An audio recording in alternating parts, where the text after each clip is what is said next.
Ufa, essa daqui é a melhorzinha, tá? Escatologia rabínica é menos mal. Temos a teologia dos dois Messias. Como funciona isso? Temos o Mashiach ben Yosef e temos o Mashiach ben David. Esses são os textos usados para comprovar essas teorias. Vocês querem ler os textos? É interessante, porque pelo menos a gente já está na Bíblia agora, né? Eu acho que a gente precisa declarar um pouquinho a palavra para sair um pouquinho dessa nuvem de entenebrecimento. Zacarias 12:10 diz assim: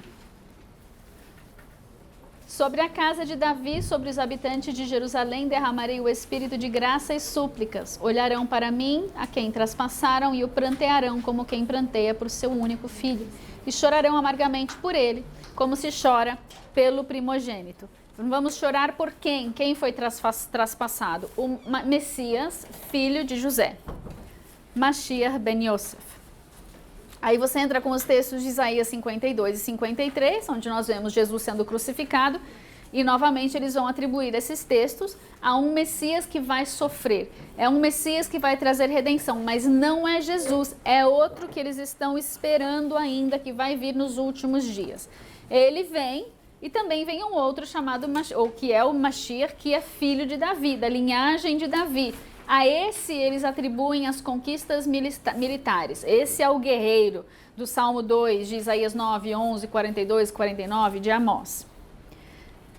E esse Mashiach ben David, até mesmo na nossa escatologia, ele vai aparecer 8 vezes mais nas escrituras, entre aspas. Jesus, quando ele vem na sua segunda vinda, os textos são 8 vezes em mais números, em maior número do que os textos que falam da primeira vinda de Cristo.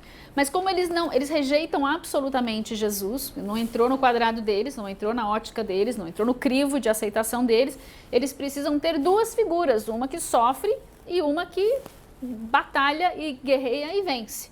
E a saída foi encontrar 2 indivíduos, não só um Messias, mas 2. Um filho de Yosef e outro filho de Davi. Esse Mashiach ben David, ele é um Messias guerreiro, vitorioso, e ele destruirá todos os inimigos de Israel e reunirá os exilados de Israel. Ele também reconstruirá o templo no Monte Sião. Então, o Messias judeu, o Ben David, o guerreiro vitorioso, vai edificar um templo, porque não tem, no Monte Sião. A gente já estudou isso em outros seminários também. Os discípulos de Jesus esperavam por esse Messias. Lembra que a gente estudou no seminário Introdução à Consumação da Era?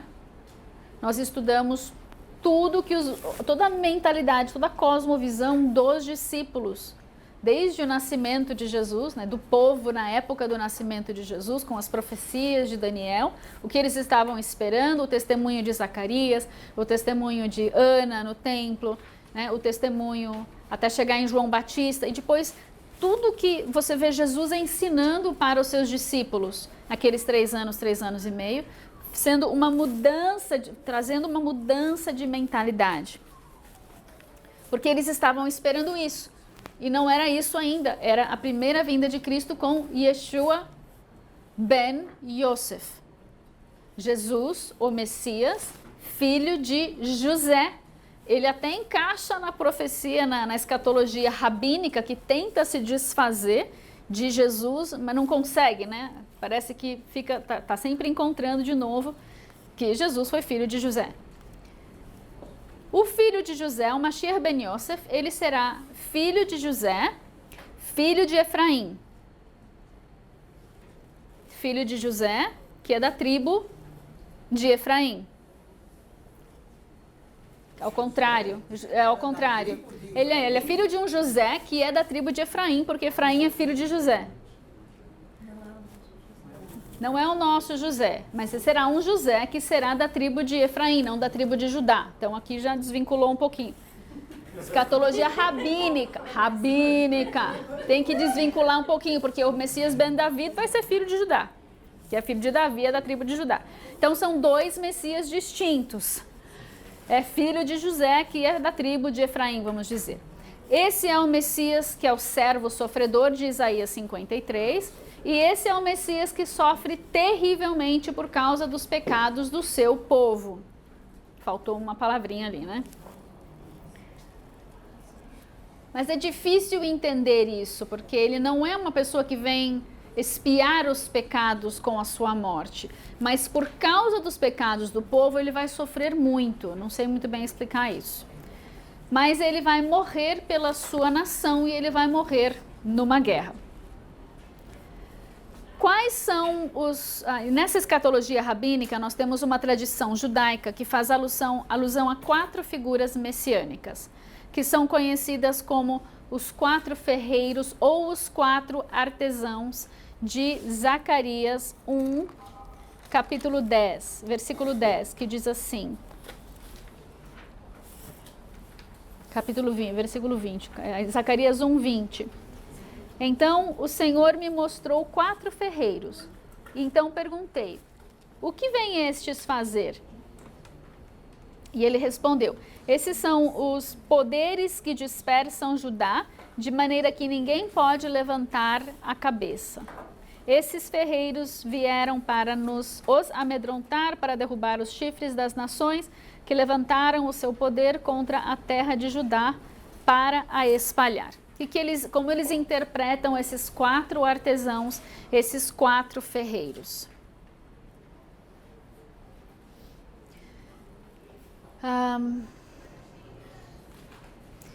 Eles vão participar da inauguração da era messiânica. Então nós temos uma figura de 4 coisas que vão participar da inauguração da era messiânica. E a era messiânica é a era da vinda do Messias, o que o Messias vai apresentar para os judeus aqui. E esse Messias Ben David, ele vai inaugurar essa era messiânica de paz universal, ele vai reinar no trono de Davi. Nesse tempo, Deus ressuscitará os mortos. Ele está puxando o texto de Daniel 12 aqui. E o Messias Ben Yosef, ele vai edificar o templo, guerrear contra as forças do mal, se necessário ele vai morrer por isso. E infelizmente não tem um anexo com essa informação para vocês, não deu tempo de fazer esse. Mas não reclama que deu tempo de fazer todos os outros. Enfim, vou ler de novo só para a gente lembrar qual é o papel de cada um dos Messias. Messias Ben David vai inaugurar a era de paz universal, não só em Israel, universal. E ele vai reinar no trono de Davi e nesse tempo Deus vai ressuscitar os mortos. O outro Messias, o Ben Yosef, ele vai edificar o templo.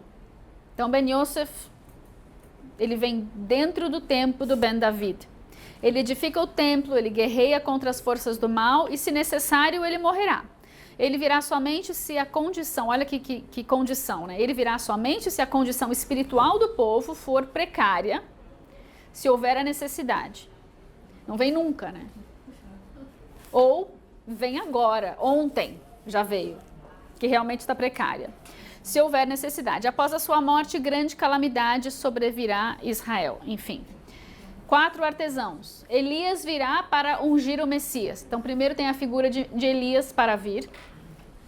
Depois vem o Ben Yosef para construir o templo, né, um Messias guerreiro, ele é ungido para a guerra, então se ele morrer, ele morre numa guerra e ressuscita na vinda do Mashiach Ben David, que está chegando aí já.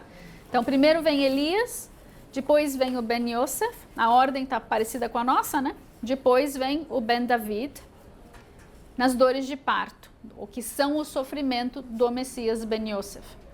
Ben David vem, reina no trono de Davi, que vai ser inaugurando a nova era messiânica de paz universal. Ele é o rei Messias e nesse tempo Deus ressuscitará os mortos. Elias, João Batista. Ben Yosef, primeira vinda de Cristo. Ben David, segunda vinda de Cristo.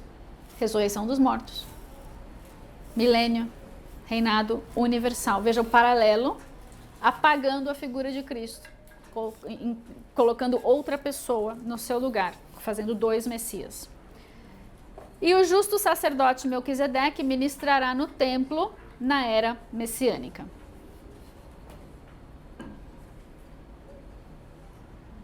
Quem será esse Elias que eles estão esperando que vai ungir o Messias?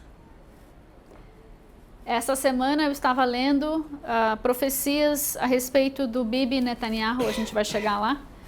dizendo que ele tem profecias na vida dele, de vários profetas modernos, dizendo que ele é o último premier e que ele entrega as chaves do seu escritório para o Messias. Ele seria uma figura meio que de Elias, ou alguém que vai trabalhar junto com ele para receber o Mashiach, quando o Mashiach vier. Mas é interessante isso na escatologia rabínica, esses 4 ferreiros, esses 4 artesãos que eles tiraram aqui de Zacarias 1:20. Que para mim, como é que são esses os poderes que dispersaram Judá? Não faz muito sentido isso. Estão sob o véu aí. Esses ferreiros vieram para amedrontar, derrubar os chifres das nações. Então, ok, agora virou para as nações. Mas eles dispersaram. Então, né, meio estranho, enfim.